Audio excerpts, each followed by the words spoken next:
Hello, girlfriends. Welcome back to my channel. It's Lauren Hope, aka Lolo of Good Girl Chronicles, blogger, motivational speaker, certified peer recovery specialist, dog mom, lover of Dwayne Johnson, and all around fabulous. This video is not sponsored by Shipt, although it would be really freaking awesome if it was. I'll talk to you about that later. If you are new to my channel, I vlog about life, love, sex, relationships, mental health, everything in between, the crazy, beautiful thing that I call life. If you like that, if you want to follow a good girl in rebuilding, hit that subscribe button or click the little bell. It will notify you every time I upload a new video. I'm wearing Shipt, this shirt today. I don't know, are you familiar with Shipt? It is a grocery delivery service. Think of like Uber Eats, but for groceries. And it's been out for a while now, but it came to our area probably about 3 years ago. And I was looking for some ways to make some extra money on the side, and an old TV friend told me about this. She's like on TV now doing Shipt. I'm like, doesn't that like weird viewers out? Like you're bringing them their groceries. But it's super easy. I like grocery shopping, so that helps. Oh gosh, where's my phone? You probably won't be able to see it, but so you sign up to interview online. They do a background check. They check your car. You have to like submit like your VIN number. You have to give them a driver's record. And it's interesting how the interview goes. You download this thing on your computer and they ask you questions, and you have like 2 or 3 minutes to respond to the questions. You record it on a video and you send it to them. And so it was new to our area. I was one of the first like batch of Shipt drivers in the Hampton Roads area. And I got approved, which was great. And girl, this job was so clutch for me. Like, particularly 2018, I was working at this job that was really toxic, and I needed extra money. I was like living on my own, so I would do it on the weekends. And then when I left that job in August of 2018, I had no job. I was applying for unemployment, blah, blah, blah. This job like carried me. And I was doing it like 4 to 6 hours a day. And the tough thing is that you have to, pick up the groceries, have everything right, and deliver it in like an hour window. But if you, schedule your day right and you're really smart and you become like familiar with the stores, it actually becomes really easy.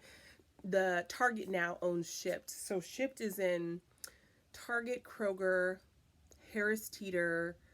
I think now, if you go through additional training with Shipt, you can even pick up people's medications from CVS. Not comfortable with that. There's also a training you can go through with Shipt where you can pick up people's like alcohol. Not comfortable with that either. It's a really good experience. My car is not big enough to do Uber or Lyft. Plus, I wouldn't want people in my car anyway.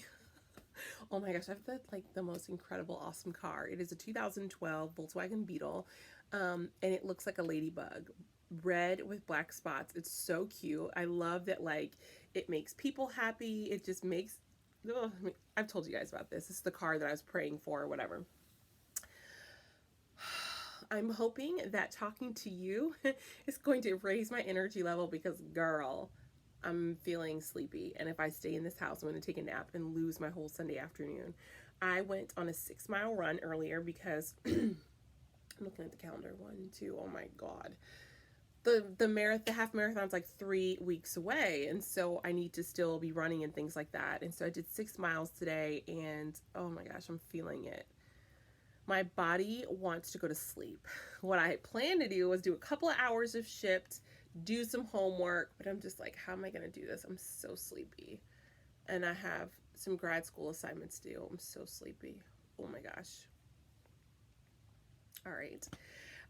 Just want to say, I love when you guys email me or comment, that kind of thing. And so I had an email come through from a woman. Actually, let me read it. I'm going to read part of it, girl. Part of it, okay? We are friends. I'm not going to put all your business on Front Street.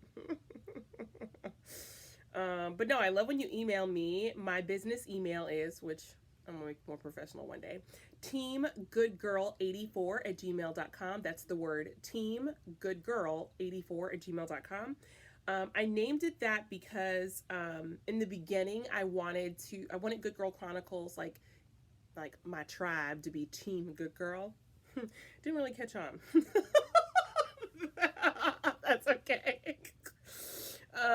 Okay, so I love the emails from this follower. Just no, girlfriend, it freaking gives me life. I wish that like we could meet in real life. You are so so funny. But what she wrote to me is she's had challenges navigating good, sound, healthy, and mature friendships in adulthood. I've had some lovely friends in my life, one way or another. They've allowed ugliness to separate us, whether that be through unspoken jealousy, self absorption, lack of support, hypocrisy, you name it, she has been there. Who do you trust as a friend? How do you gain robust friendships? What are some ways to make sure your friends are soundproof before giving them the privilege of your vulnerability? Girl. Let me read that again. Who do you trust as a friend? Comment below. I'd love to hear your feedback. How do you gain robust friendships? What are some ways to make sure your friends are soundproof before giving them the privilege of your vulnerability? Oh my God. So when she gave me this email, it really made me think, what is a good friend? What does that mean to you? And that looks different to everybody. And so I really have been thinking and praying about that a lot. Like, what does that look like? Because honestly, it wasn't until recently that I've had better female friendships. I don't have a lot of male friends because if you follow this channel, you know I have trust issues with men. I don't have a lot of male friends, but girlfriends has been a challenge for me the last couple of years. Let me tell you about some of the gems, girl. The gems. So I feel like I gotta take it back. In high school, I was even more insecure than I am now. I didn't feel very attractive or pretty. I was a lot more shapely than my friends. I thought I was fat, but looking back, I was a healthy size for a 15, 16-year-old. But I had boobs. My friends didn't have boobs. They were like size 0s and 2s. And I remember like us trying to coordinate outfits because that was the thing to do, to like be wearing matching outfits with your girlfriends. Girl. And they would always have to change because they're like, Lauren's ass doesn't fit or whatever. But I let my insecurity and my deep need to want to be liked tolerate really bad friendships in my adolescence. And I think that carried. I just wanted, I was really quirky. I was shapely. I had like upper lip hair. Have I told you this story before? And I kind of looked like a mustache before I discovered like makeup and stuff like that. This is so funny. I remember when I was younger, I thought I would never be able to be this honest about my mustache. A lot of women have upper lip hair, but I was bullied and picked on about it so bad. And when guys were attracted to me, it was like because of my boobs or whatever, and they were inappropriate. But the girls that I spent most of my time with, they gossiped about me on a regular basis. And even as we tried to navigate friendship in our adulthood, there was just all of these boundaries missing. And I think that like we should teach kids like at an earlier age about what healthy relationships looks like, what assertive communications looks like, and what boundaries look like. I don't know if they do that now, but those are not discussions I had. And so I just didn't know how to stand up for myself. So I would like catch one of my best friends in a lie and I would be like, I would swallow it. And rather than address it, I was like, yeah, well, maybe you're this or you're that. This, what's the name I should give to her? This one friend who was like my best friend. I mean, I don't know what was happening in her life and her childhood, but she was very sexual in high school. And I didn't have like men and boys oogling over me. So I had a boyfriend my junior year. And he was like this exotic looking guy. He was like light skinned with long hair. I mean, the kid, he's a model now. Like, no word, like he's a model, but we were both really quirky. That was my first boyfriend. This chick made the move. So I'm like my first and only boyfriend in high school. Like, and kissed him, you know, like so funny. I'm in my 30s now, but I remember this being like such a big ass deal. Because what is the golden rule, girls? What is the golden rule, okay? You don't date or mess with somebody that your homegirl has messed with. And so I confronted her about it, and I decided to side with my boyfriend, and the rest of my senior year sucked. It was like all of our friends were divided. I was terrible because I trusted him, and like I was like ostracized. It was such a hot ass mess. But I didn't know how to speak up for myself. I didn't realize that friends, are people that you should be able to confide in, and what you say stays with them. And so it was challenging to make and keep friends even in my 20s. And not to shade my parents, my mother didn't have good, healthy relationships with other females. Again, I'm not laughing because it's funny. I'm laughing because I'm like, dang, my mom could not keep a girlfriend. But I know that that comes from some trauma that she's had with women in her life. Friends with my mom, like, it was always like a roller coaster. They were in, it was amazing. Something happened, it fell off. And so I didn't really see examples of like steady like friendships that stayed. Now my stepfather, he had he had some consistent Navy buddies that like came around or that he went to, but I didn't know a lot about those friendships. And so in my 20s, I was like so in depth in like enraptured in my romantic relationships. I think they kind of became my world, but I had some nice girlfriends. Oh my gosh. Probably like one of the best group of girlfriends I had in my 20s. I was at college at VCU, and I was lonely and homesick. So I decided to get a job at Bath and Body Works. And I met the coolest group of chicks, the coolest group. They were like into good, clean fun, like somebody would host a night where we would come over and watch movies. We would go sing karaoke together. These were girls that like checked in on you, and you knew what you said with them stayed with them. So that was a good experience for me to realize like what healthy friendship looked like. In my early 20s, I studied abroad in Costa Rica. And I remember before I left to Costa Rica, I had recently gotten baptized, and I prayed. I said, God, oh my gosh, now that I'm a Christian, I can't do this, I can't do this, I can't do this, I can't do this.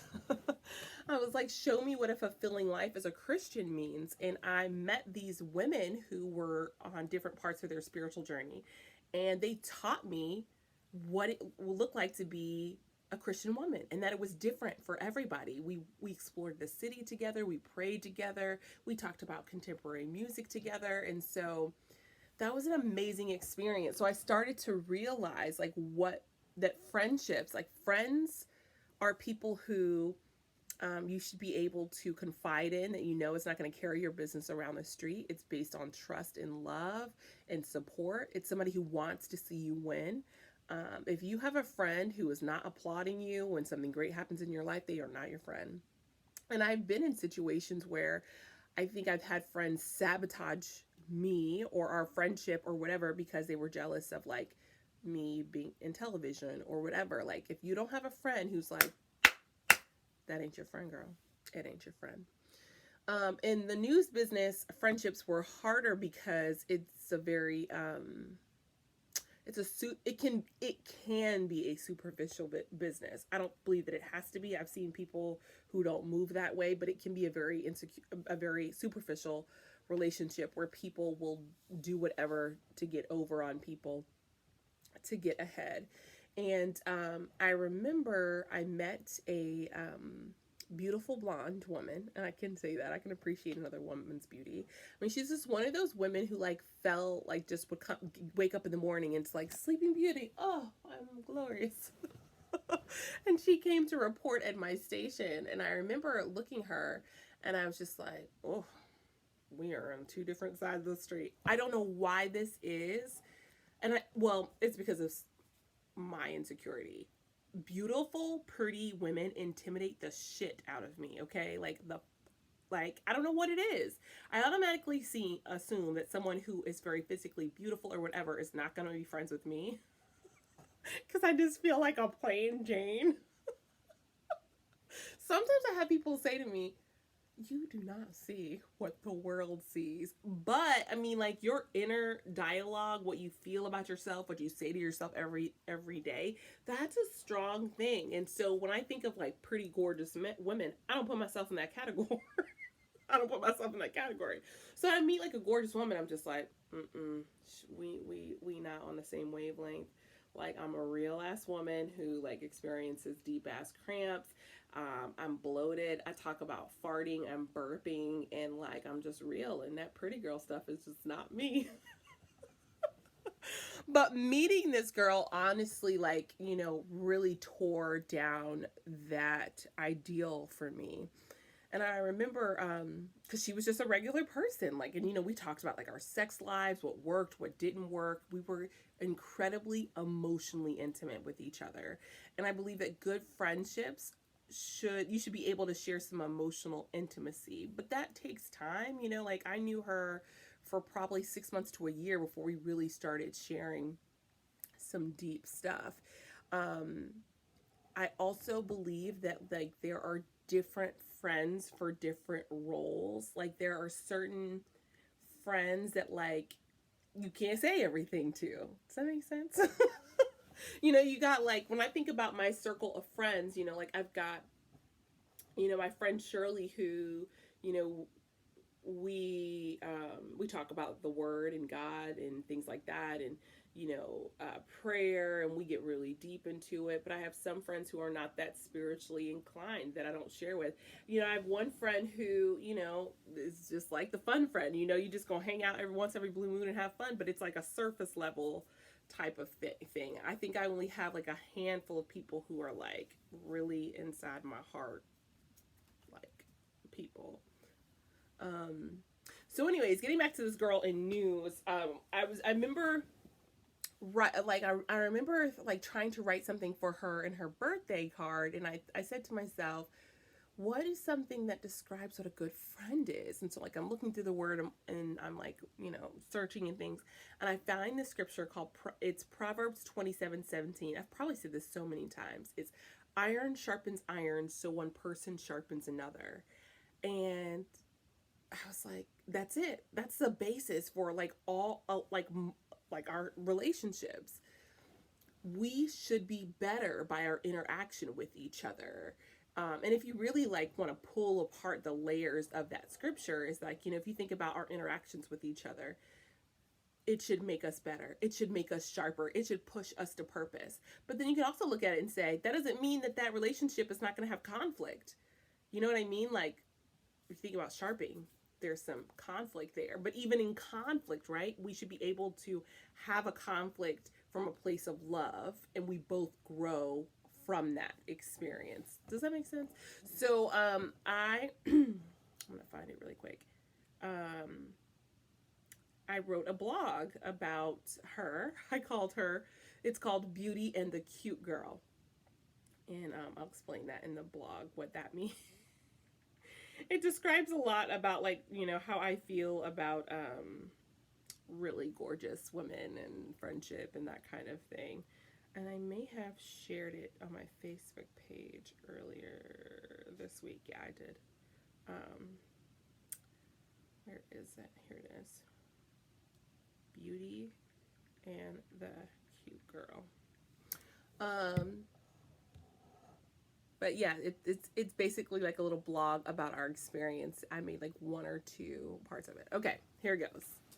Are you ready? Here it goes. My makeup's actually really cute today. We all know how to spot a gorgeous, beautiful woman. She has this effortless gracefulness to her. It's the softness of her skin, the lightness in her eyes, the way her hair falls. It's the curves of her body. She's beautiful without even trying. It's the ever slight reveal of cleavage, the fit of her clothes. A beautiful woman is the combination of physical appeal and confidence. I often find myself wondering how these beautiful, gorgeous women do it. Do they just roll out of bed sexy? Is it something in their genes? It's like the popular girl in school who seemed to be beautiful beyond her years. Where exactly does that come from? Beautiful, gorgeous women make looking good seem effortless, as if beauty came to them in their sleep. It's the statement they say she's beautiful before. It's the way. It's a statement. It's the way the statement people. It's the way the statement she's beautiful escapes people's lips without even thinking of the woman's nature or demeanor. It seems at times beautiful, gorgeous people have magnetic power. I've spent years in the beauty fashion care business, so I've had my fair share of beautiful women in my presence. But there's another woman who is sometimes overlooked, one I've come to know for the past 25 years. She doesn't always have the latest trends, and she wears just enough makeup to conceal the dark circles in her eyes. She's the cute girl. And while she may not catch your eye at first glance, she is worth a double take. A relative once described cute girls to me this way. She said, Lauren, it's a good thing you are cute and pretty. You're cute enough to not intimidate people, but pretty enough to get their attention.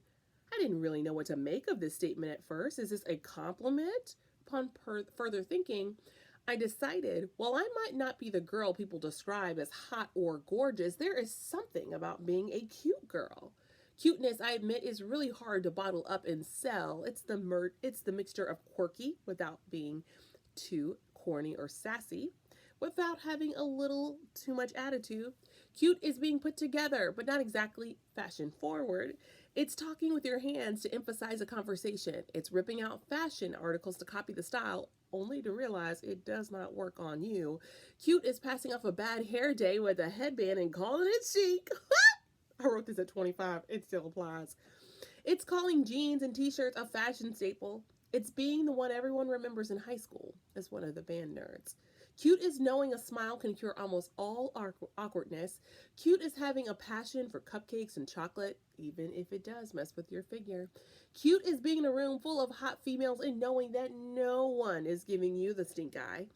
Cute is feeling just fine sipping a beer with the guys and not caring if any of them wants to date you. Cute is often feeling most comfortable around the boys playing video games or watching movies. But sometimes, girlfriends, being cute sucks. Sometimes being cute means being looked over, being the friend instead of the girlfriend. It means playing it safe and not asking the guy out, playing by the rules and accepting whatever comes. Cute means having the hot guy talk about the other hot girl that is not you. My cutie pies, you all know how I feel. It's things like this that I know we all wish we could bottle up that gorgeous Kardashian J-Lo sexy and drown ourselves in it. While I know I've grown a lot since my one relative explained to me my cuteness, I still find myself wearing the cute badge for several reasons. For starters, it's all I know. And secondly, the times I try to put on sexy, it does not fit. It feels awkward, forced, and somehow I can tell people no, that this is not genuine. I try to tread the line of hotness, then something happens. I'll trip in heels, my bra doesn't hold up right. I blurt out something wrong. My makeup doesn't quite look like the picture in the magazine that I practiced for over 2 days. My eyebrows are bushy. And then I realize, who am I kidding? I will always be a cute girl at heart. Something in me lets out a laugh and exhales. I realize I don't have to be anyone's definition of hot. I'm cute, damn it. I'm cute. And not everyone can say that. Maybe the hot girls should be taking notice of us cute girls. I mean, everyone remembers cute girls. Punky Brewster. What little girl didn't want to be her? Rudy from the Cosbys. The classic cute girl Blossom. Hot girls can have the beauty because, in my opinion, cute girls have more fun.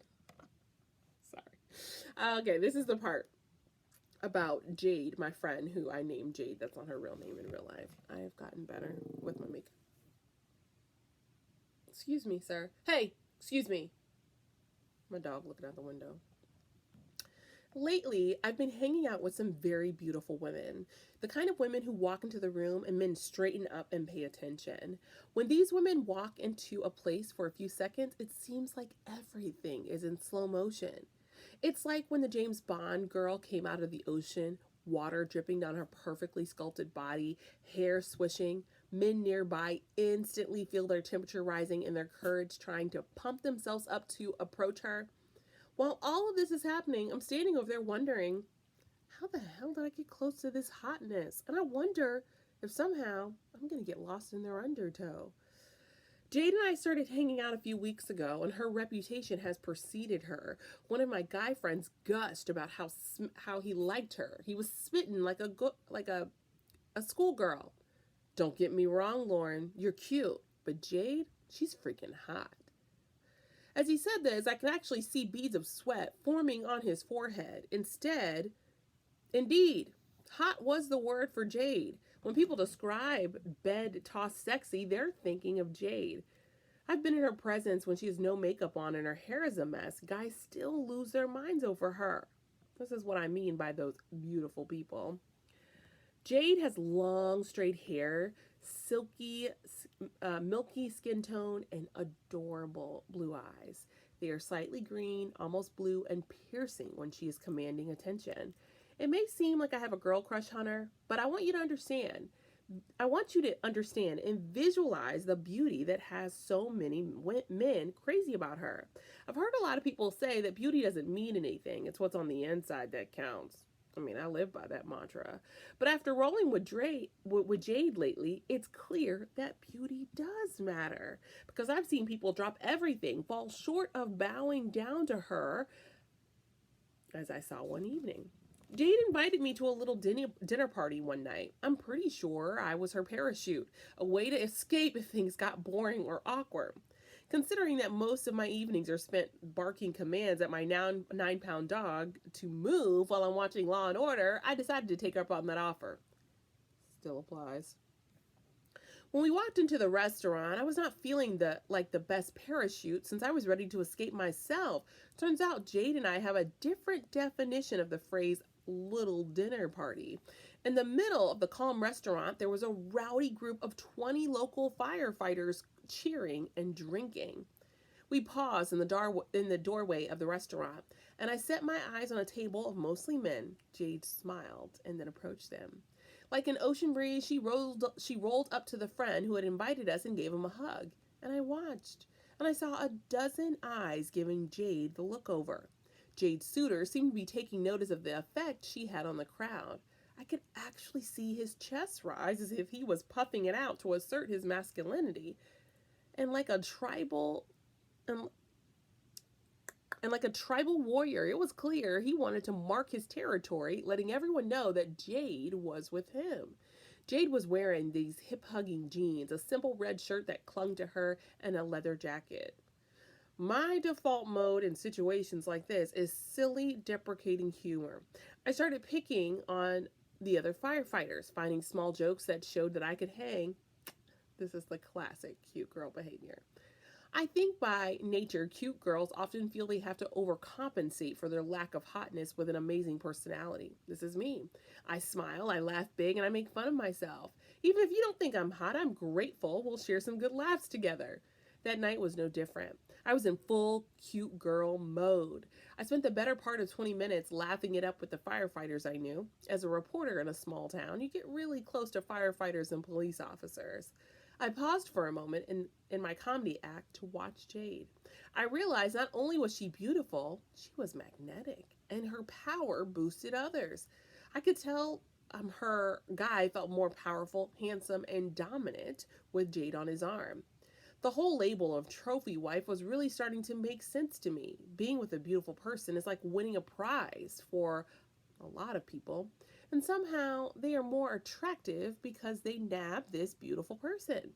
After a few drinks and a round of observation, Jade and I headed out. She hugged me goodbye and we went our separate ways. I slowly walked to the car, replaying some of the scenes from our evening. I wondered, could a cute girl like me ever get men to drool the way that Jade does? I tried to imagine what that would feel like. Would I feel vulnerable, naked, exposed? Would I feel powerful to know my looks made people crazy? Would I feel liberated to try on this sexy for one night? That night, I decided I needed to find out. I should have continued that series, but I was going to do this whole series about this friendship with Jade and I, and like how it brought out like my insecurities and things like that. That's actually pretty interesting. But you know what? I feel like I'm rambling about friendship. I really did not have the best focus when I did this vlog. But are you familiar with oops. Are you familiar with Brene Brown? Brene Brown is a I guess a simple way of saying is she's a researcher on shame and vulnerability. She did an amazing TED Talk a couple years back on vulnerability. And she said something that really resonated with me. She was like, not everyone deserves to hear your shame story. I was like, oh. It takes intimacy, friendship, trust before we share the deeper inner parts of ourselves. And I've had to learn how to guard my heart, not within friendships. That when you meet somebody, you don't have to word vomit all your experiences and stuff like that. And that people should earn the right to your inner heart and your inner self, you know? And I also posed the question of what makes a good friend to a lot of my followers on Facebook. If you didn't know, Good Girl Chronicles is on Facebook with over 1,000 girlfriends, staying plugged in about what we're doing here in the Hampton Roads area. And a lot of women said, you know, their sisters were their friends, that friends were people who were loyal, things like that. But just like a romantic relationship, you take a gamble anytime you decide to, you know, welcome someone into your life as a friend. I'm hoping in the next week or so to do a vlog with one of my best friends by the name of Shirley. We met in a really crazy, intense way. I was homeless at the time when I met her, and she just, it's crazy. It's crazy. I met her at Ulta. I'll just tell you that. Like, I met her at the makeup store, and we have been friends for like the last 3 years. And Shirley and Shirley's testimony and life experiences have taught me the power of God's grace, forgiveness. It's taught me how to be a better friend. Yeah, I've learned. I think, you know, also friends should propel you to be better, that you should be learning from them and things like that. And yeah, I learned a lot from Shirley. I really do. So I'm hoping that we'll be able to get together and do that. And I'm going to try to be more organized with my thoughts. I feel like I just rambled for 30 minutes. I'm sorry. But I want to end with telling you 2 exciting things. Beginning of the year, I was really praying to get an out-of-state speaking engagement because I thought, you know, I just have this vision and dream in my heart to be a traveling professional speaker with my memoir in particular. And I thought, okay, well, that's not going to happen if I don't start pitching myself to other places. So I pitched myself to a women's retreat called the Soul Success Summit. And they've done big retreats, one in Denver, one in California. And honestly, when I applied, I was just like, okay. When I researched it, I was like, holy, like, this is like the real deal. So when I got called back for the phone interview, I was like, oh, snap. Like, that was enough for me. I was like, yes, girl, we making progress. I got called for a phone interview.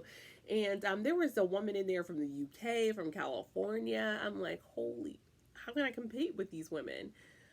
So I was like, you know what? The only thing I can do is to be myself and talk about what storytelling has done for me and why I believe that we can spark change through telling our stories. And I was selected to be a speaker, the only woman of color on the speaking list for this workshop. So I'm so tremendously excited. So from June 12th to June 14th, I will be at the Soul Success Summit speaking about the power of storytelling, the importance of crafting. Hold on, what did I call it? The importance of an empowering narrative. It's going to be a talk about, like, you know, not only is it important the story we tell others, but the story that we tell ourselves. What is the story that you are internally living with, and can we turn that to a story of empowerment? I put it out there on my social media, and there was actually a couple women who were like, I want to go. This retreat is amazing. It touches spirituality, business. Every day starts out with yoga and mindfulness. It's in a beautiful resort town.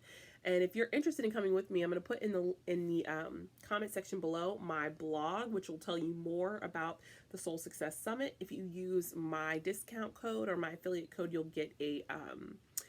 get some money off of your ticket, and it's early bird pricing right now. So right now, just for the entire women's retreat is $347, which is amazing. It will go up to $600 in a couple of weeks. So if you're interested in that, I'll put that below. And so excited.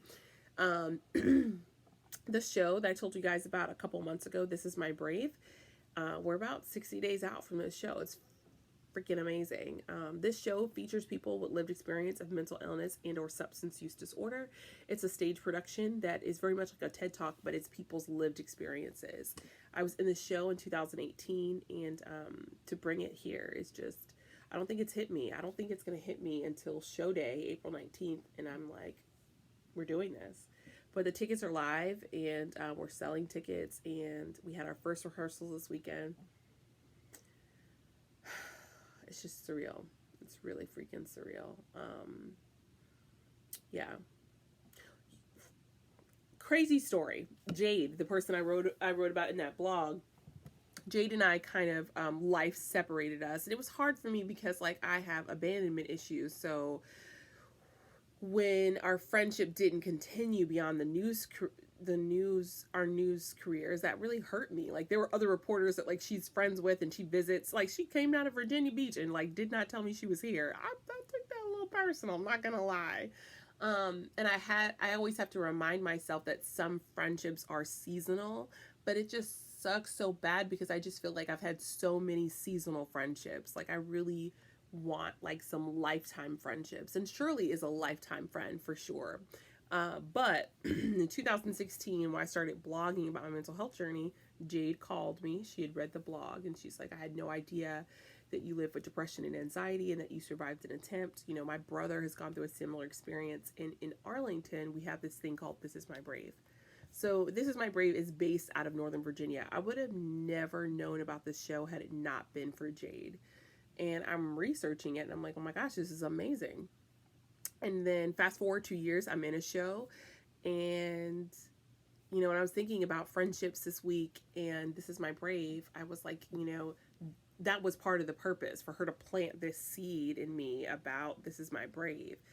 And as much as it hurts and as much as it sucks, some people are just in to plant a seed in your life, but they're not there for the harvest. And I think I have a hard time making peace with that, but that's the honest to goodness truth. And so I wrote her and I said, you know, it's just on my heart to message you and say thank you so much for telling me about This Is My Brave. And, you know, I know that life took us in different directions, but I know that like you played a purpose, a powerful one in my life for a particular reason. So yeah, that was freaking cool. So I'm going to put in the link I'm going to put in the comment section below the details about This Is My Brave and how you can come. I actually got an amazing television interview at the ABC affiliate here.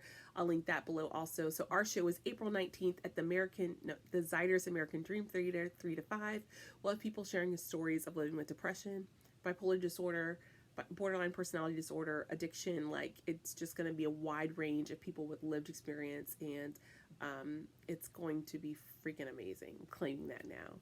So sorry I rambled so long, but it did help my energy level a little bit. So I'm going to go get a coffee, try to do some homework, but I don't know if we're going to get to that shit today, girl. My body is hurting so bad and I'm tired. But I'd love to hear from you. What is a good, if you've made it to this point so far, I try not to go this long, sorry.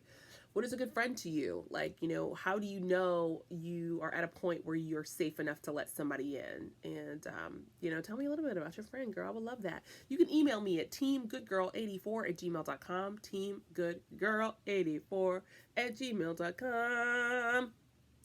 Also, if you are just around here and you love what I do and you want to support the mission, I do have a GoFundMe page. I'll put that link below also. I don't know why I felt the need to say that. I just did. As we say here at Good Girl Chronicles, I love you. I love God more. See you next time.